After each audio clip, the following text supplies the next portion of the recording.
5. Becky Thatcher. Tom went to the school. He has very late. The teacher has angry. The girl with yellow hair and blue eyes has in the room. Tom sat down next to her. I'm Tom Sawyer. What is your name? He said. Becky Thatcher, she replied. I'm Jeff Thatcher's cousin. My father is a judge. We have come to live in St. Petersburg. Tom knew about Judge Thatcher. He has a very important man. Tom wanted Becky to like him. He drew a picture of a house on a piece of paper. That is good, said Becky. Now draw a man. Tom drew a picture of a man in front of the house. That is very good, Tom, said Becky. Now draw me. Tom drew a picture of Becky and was not very good. That is very good, Tom, said Becky. I want to draw. Please, will you teach me? I will teach you a lunch time, said Tom. Then he wrote, I love you on the picture. You are a bad boy, Tom, said Becky, and she smiled at him. At lunchtime, Tom and Becky sat together. Tom has Becky's stature. He drew a house. Then she drew a house. It has no a very good picture. Soon Tom has bored with drawing. Becky, said Tom, let's get engaged. I say, I love you to you. Then you say, I love you to me. Then we kiss, and we are engaged. Then one day we will get married. Please, Becky, it's wonderful to get engaged. Tom smiled, and Becky, I love you, he said. Becky did not speak for a minute. Then she spoke very quickly. I love you, she said. She stood up quickly. But don't tell anybody, Tom. Tom stood up too. Then he kissed Becky. Now, he said, we are engaged, and I can't marry anybody else, and you can't ever marry anybody else, and we must walk to school together always. That is good, said Becky. Yes, it is, said Tom. Emily Lawrence and Tom stopped speaking, but it has looked too late. Oh, Tom, said Becky, we are you engaged to Emily Lawrence? And she started to cry. Becky, Becky, said Tom, I'm not engaged to her now. I don't like her now. Becky did not reply. She cried and cried. Becky, I will give you my medal door handle, said Tom. He gave it to her. But Becky cried and cried. Tom did not know what to do. At last, he ran out of the school. Becky cried for a few minutes longer. Then she stopped. Where has Tom? She ran to the door. Tom, Tom, she shouted. But Tom did not reply. Becky started to cry again.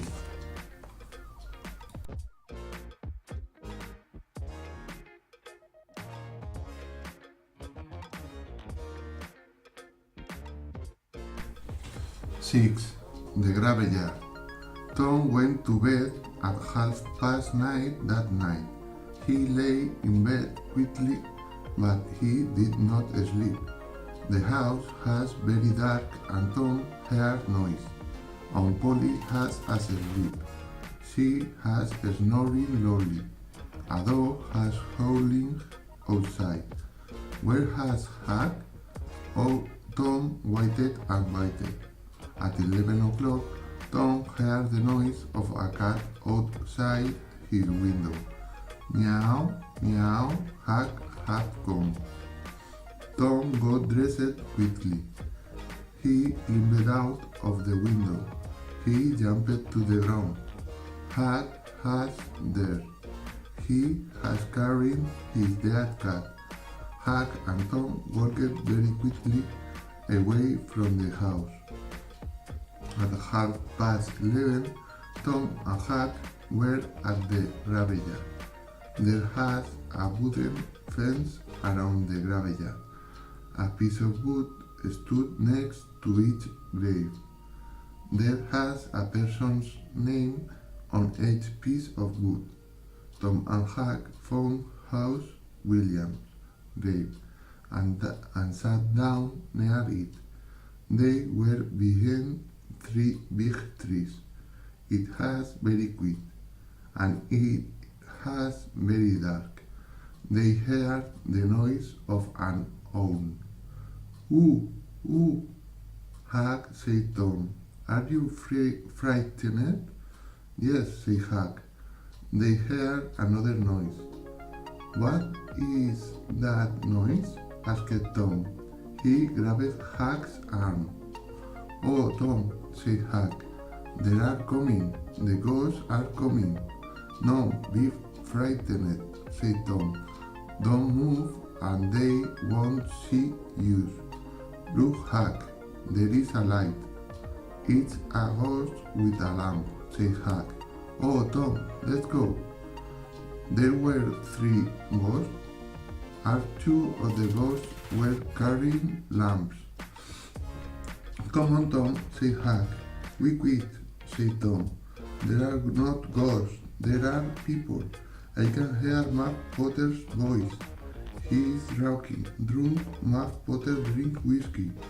He is always drunk. And I can hear another voice. I can hear Injun Joe." "Injun Joe?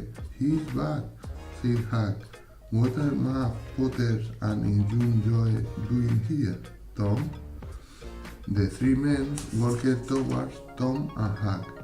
The first man was carrying a lamp. Behind him was Injun Joe. Injun Joe was holding another lamp, and he was carrying 2 shovels and a rope. The third man was Mark Potter. He was pushing a barrow. "Here it is," said the first man with the lamp. He stopped next to House Williams' grave. He held up his lamp. Huck and Tom saw a young man's face. "It's Dr. Robinson," said Tom quickly.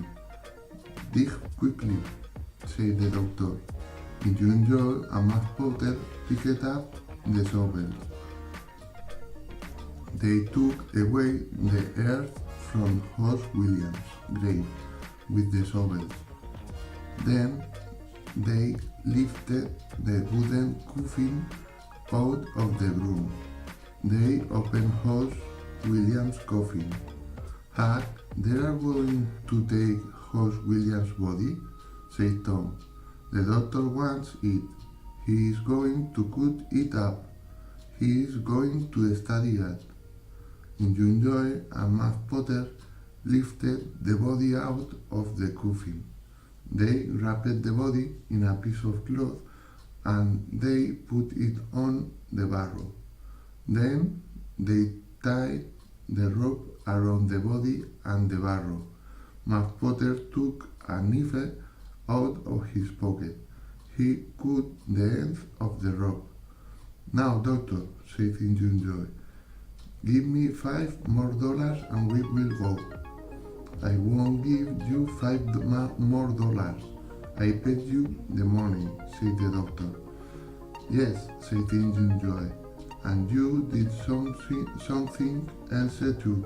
5 years ago, I came to your father's house. I asked for something to eat. You didn't give me any food. You sent me away. Now I'm going to..."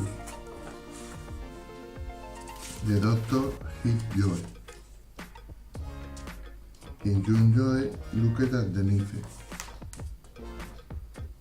Joe grabbed the knife. The doctor grabbed the piece of wood.